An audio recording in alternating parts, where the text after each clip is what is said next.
তো বলেন যাচ্ছি তারা যে হয়েছে তোমার অতি সত্য আমার মহারাজ, এই কথা বলতে গিয়ে আমার হৃদয়টা কেঁপে উঠেছে।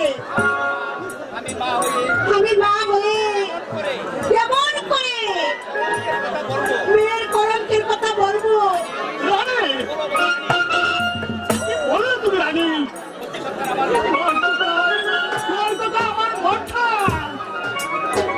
যাচ্ছে কি হয়েছে অতি সত্য প্রকাশ করে বলো। আমি থাকতে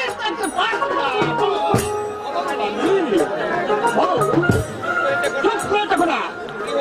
কি হয়েছে সামনে অতি সত্য প্রকাশ করে বলো। মহারাজ, সাথীকে আমি স্কুলে পাঠিয়েছিলাম শিক্ষা অর্জন করতে, কিন্তু আজ রকম মুখে শুনেছি সে নাকি অন্যের সাথে প্রীতি করেছে।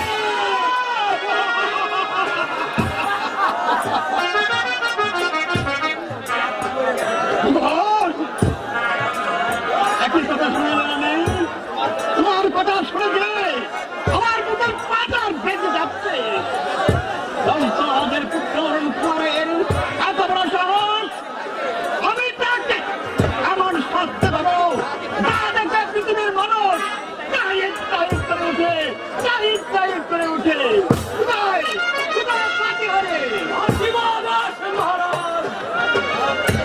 যাও প্রতিহারী,